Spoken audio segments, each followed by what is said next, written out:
बात करें तो क्या फ्यूचर रहेगा, किस तरीके से ओडिशा को देखा जा रहा है सेमीकंडक्टर?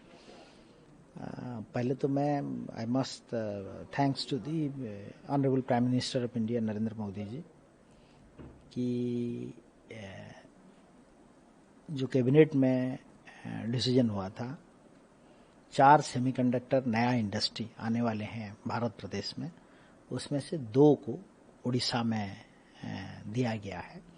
और हाल ही में हमारे honourable chief minister Mohan Manjhi जी के साथ मैं दोनों हम लोग सेमीकॉन इंडिया 2025 को गए थे और इनागुरल सेशन में honourable prime minister Narendra Modi ji अपना अभिभाषण रखते हुए वो बोले कि पहले देश और दुनिया में जहां पेट्रोलियम प्रोडक्ट और रॉ क्रूड ऑयल का प्रोडक्शन ज़्यादा होता था, वो देश पूरे पृथ्वी में यूनिवर्स में इकोनॉमी को कंट्रोल करता था।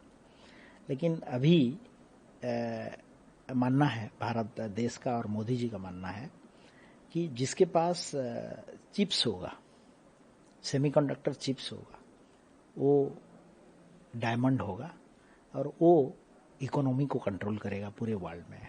और भारत देश को थर्ड वर्ल्ड नंबर 3 इकोनॉमी करने के लिए ये जो सेमीकंडक्टर इंडिया 2025 का ये बड़ा महत्व रहता है। और उड़ीसा प्रदेश में 2 सेमीकंडक्टर दिए हैं लगभग 4000 करोड़ से ऊपर। एक तो 6M और 3D क्लास का कंपनी आने वाले हैं।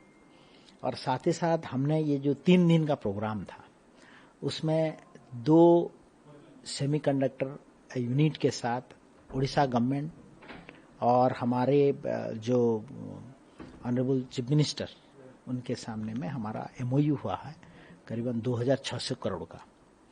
तो ये एक बड़ा प्लेटफॉर्म बनेगा, उड़ीसा में एक इकोसिस्टम बनेगा। और उड़ीसा प्रदेश एक ये जो पूर्वोदय का विकास, यहाँ भी सेमीकंडक्टर का हब उड़ीसा प्रदेश से ही चालू हुआ। और हाल ही में भी ऑनरेबल चीफ मिनिस्टर मोहन चरण मांझी के गाइडेंस में हमारा एक टीम भी अभी सेमीकंडक्टर ताइवान 2025 इंटरनेशनल कॉन्फ्रेंस को हम लोग भी जा रहे हैं। Will invite few of the world player in the semiconductor area to set up and establish industries in the state of Orissa. तो हमारा जो semiconductor policy 2025, AI policy 2025, GCC का है, फिनटेक का है, इंस्ट्रोटेक का है, ये सब आने से उड़ीसा में एक इकोसिस्टम बनेगा सेमीकंडक्टर हब बनने के लिए। तो कहा जा सकता है सर आने वाले भविष्य के लिए उड़ीसा सेमीकंडक्टर के लिए मैन्युफैक्चरिंग हब होगा? डेफिनेटली। और यहाँ तीनों तरह की डिज़ाइन भी, फैब भी और पैकेजिंग का भी, ये सभी के लिए हम लोग ट्राई कर रहे हैं। और विद इन 2 ईयर सेमीकंडक्टर का यहाँ प्रोडक्शन चालू हो जाएगा। अगर हम ग्लोबल एजेंसी की बात करें, ग्लोबल सेक्टर्स की बात करें, इंडस्ट्रीज की बात करें, तो आने वाले समय के लिए ओडिशा कितना संभावित केंद्र होगा और रोजगार के अवसर कितना प्रदान?